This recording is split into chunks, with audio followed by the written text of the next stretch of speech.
gosh. This is going to be going on YouTube, and this side, if the Wi-Fi is working, will be on Periscope. All so right. this is going on live. All right. Wi-Fi is quite solid here. I hope so. Well, it's been playing up for me in my bedroom upstairs. But I think because there's so many of us here. Yeah. It's just so busy. Busy. It looks like we're ready to go? Yeah. All right. Hello, everybody. Eurovision Ireland. Samantha here with a man who needs no introduction, but he's getting one anyway. I'm with Francis Amir. How are you doing? Ça va? Fine, Samantha. Ça va bien, et vous? Je ne parle pas français. Pardonnez-moi. Seulement un peu. You started it. I know, it's my fault. It's always my fault. What do I even get myself into all of this for? Well, you've had your rehearsals. Things seem to be going very well. The thing that I notice most about your performances and the way it comes across on camera is you have this joy and this energy that just comes across so effortlessly, unlike my English and my French, on camera. Where do you get that joy and that drive from? I think that knowing that I have the opportunity to sing in such a big stage and in such an important event with a song I wrote about my life is something that I'll probably only live once. I mean, in a scale like this one. So I can only deliver happiness because this is what I deeply feel when I'm being a part of it. And if you can feel it too, then it means that it came out, and I'm happy about it too. But basically, this is an immense chance, and I'm trying to grasp it with both my hands and take as much good memories as I can for the life to come. So, yeah, thank you for noticing it. It's encouraging. I'm just enjoying myself on stage. Well, it does come across very well, and I think the OGE fans have noticed. I had a preview party back in the U.S., and they noticed. You came in #1. Wow. You're my mother's favorite, which is always very important to me. Yes. Say hi to her. Well, you say hi to her. Hello, hi, Mom. hello, Samantha's mom. I have to ask, what are you imagining? Who are you imagining when you're singing Je Cherche? So it's a little bit hard to say because, you know what, it's easy to say, but I need to explain. At first, this song was written about something that made me stronger. And this thing is music. I'm thanking music for becoming a part of my life in a late stage, but it still came in and changed everything. I am so grateful for life to have given me this wonderful new profession, and I wake up every morning with a smile on my face, even after the Israeli party and 3 hours of sleep. Oh gosh. I'm still so happy. I'm so happy to do what I'm doing because it revolves around music. But after having written the song about it, talked about the idea of the song, feeling it whenever I'm singing the song and reading the song, yesterday on the dress rehearsal, on stage, I just felt the urge to thank the audience that was there. There were many people there clapping, showing love. And at this very moment, something switched in me. And I felt that this song is actually to thank them for making me strong and for giving me the chance to do what I'm doing. So even if the song was written about music, it can address to so many elements, and on that very moment on stage, I felt that I sing it for the audience, for the public, for the people who were there for me, and for all the love that I'm getting from the fans, which give me so much motivation. Oh, that's beautiful! Oh my gosh, was the song always? Was it always in this bilingual also, or was it originally in French and then swapped to English? No, we have written it from day one in English with no idea of doing the Eurovision. I use English a lot in my album because I like to sing in English. And there are songs that are fully English, songs that are half and half, and songs in French. Okay. So this song was written this way because this is how we naturally wrote it. But when we came to do the Eurovision with the song, you had to bring it understanding that this was an advantage that made people all around Europe understand the meaning and the message and sing along with us, we were very happy because it wasn't intentional. Right. But the results were there, and today France is benefiting from a lot of of support from outside France, even though the song is mostly in French, because of the English chorus. Yeah, because it's something that even people who don't speak French, myself included, je suis désolé. Most of the 220 million people who watch the Eurovision. We're not lucky enough, yeah. When you have time to learn. Possiblement. You, as many of us at home know, you got your start singing in Israel. That you were originally on a singing show there, came to France, where you were born, to continue your career. I'm really interested to know, two similar talent shows. I mean, of course, they each have their differences. I'm interested to know the differences between the Israeli and the French audiences. Do they tend to respond differently to different kinds of songs? Is it...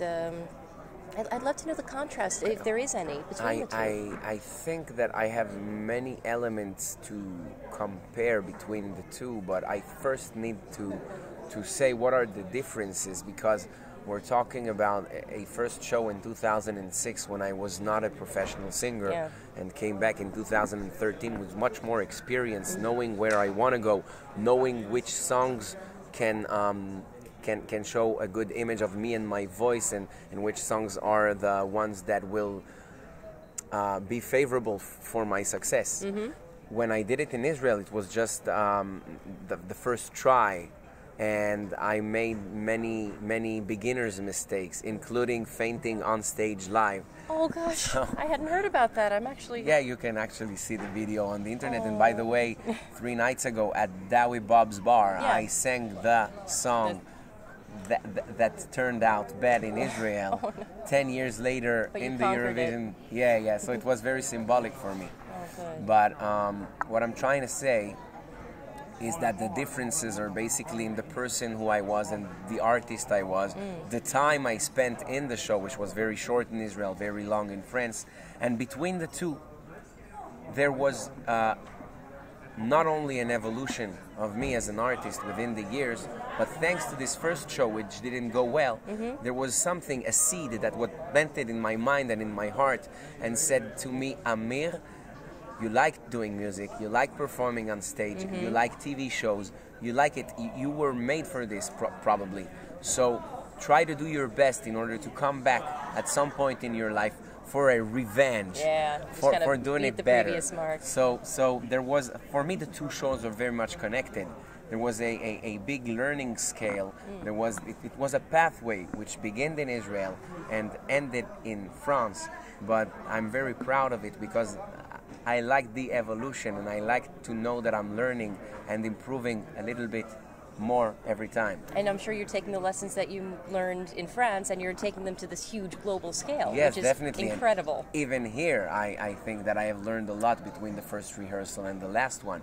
So, and even in the Eurovision preview concerts, I mean, I came as a new artist with a lot of ambition and a big will to succeed in what I'm doing, but knowing that my bases were not the ones of an artist who sang through all his life. Right. I was in another profession, so I'm actually beginning right now, and I want to learn. I want to absorb as much information and experience as I can, and I'm happy to see that I'm able to take things and to adopt them. Well, I think anybody, when they're in the musical career or any creative field, no matter if they're brand new or they've been singing for 70 years, they're always wanting to absorb and try something new. I mean, it reminds me of Johnny Cash's last albums when he was taking these influences from 9 Inch Nails, for example. It's never too late to learn. It's never too late to grow. Where do you see the future taking you? I know this is the big, ultimate, scary question. Since I've released my album 10 days ago, which, by the way, check that out in your local stores. I'm guessing iTunes, Spotify, everywhere. True, it's everywhere, available everywhere. And if I think about the album, of course, that my biggest project would be the development of this album, of the songs, making them all known by a public, hoping that they will like and adhere to them, and if possible, going on a tour with those songs. Actually, it starts quite well. I just want to cross fingers for it to continue being this way, and not only a Eurovision hype. The album is selling very well, and people are saying very good things about the songs. I read what what they're commenting on the social networks, so it's very encouraging. And since the Eurovision is of course a point in my career, there is a before and there's an after. I hope that it will only boost things for me, because I love music and I want music to be my life forever. Excellent. We all hope the same for you. Thank you. I'm curious to know, you are this rising star and growing in scale. How did you and French television connect in order to have the Eurovision project? Did you approach them? Did they approach you? Was it sort of a mysterious... It began on a friendly date with Eduardo Grassi, which is our new HOD, and also the guy that is the first to choose the songs for the Eurovision, which I ignored. He's a friend of my friend, which composed with me most of the album, called Nazim. And so Nazim introduces me to Eduardo. We're chatting. He tells me a lot about the Eurovision. It's the first time that I know someone who is inside the thing. So I was very curious as a Eurovision lover. On his side, he wanted to know what's going on with my music. He told me, I'm producing shows on TV. I can maybe place you if your songs are good. So he listens to my song, and then I'm telling him, Je Cherché is going to be my first single. Tell me if you feel that it's going to work in France. So he listens to it, and his first reaction is, come on, take it to the Eurovision, please. I'll make everything to convince France Télévisions to take it. Okay. No, I didn't say okay immediately. Really? I was afraid because it was too much information in one moment for me to... So I needed to speak about it with my entourage, with my professional team.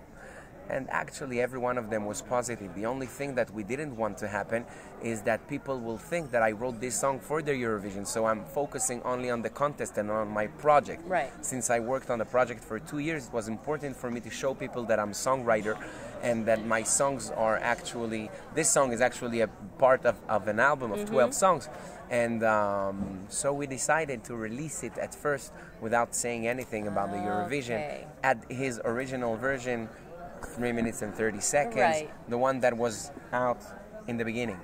And later on, after 2 months, when many radios in France have played it already and it started becoming a hit, then we spoke about the Eurovision. Of course, it has been a big booster for the song in the media attention and in the radio airplay. So today, for the first time for a Eurovision song in France, we benefit from an immense support. It's played almost on every radio. My album became famous, my image became famous, and never before the Eurovision took so much attention in France like this year. So this is awesome for everybody. I think the project is managed very well by the teams, and they all believe in it. So if you love yourself, people will love you too, and basically this is what happens with the project. So that's how the story started for this song to be in the Eurovision. So you never know. You folks at home, you never know what's going to happen if you have a friendly coffee date with somebody and start talking business. You could end up singing on stage in front of 200+ million people around the world. Amir, thank you so much. I am thanking you too, Samantha. It's such a pleasure to speak. We wish you all the best for this week and for beyond, even more importantly. A little bit of luck from us here in Ireland. Thank you. To you. A little it's bit beautiful. Enjoy. I can take it? Please. No, I'm just going to give you something and take it. No, I thought you were showing it. No, it's for you. For you. Okay, Please so enjoy. I'll put it on me right now. Well, again, thank you. All the best. And thank you. I will manage to open it. Yeah, of course. It's kind of a tough one. I've got one too. It's a little weird. Thank you very much. Anytime. Thank you. Take care and happy Eurovision, everybody. Happy Eurovision. Bye-bye.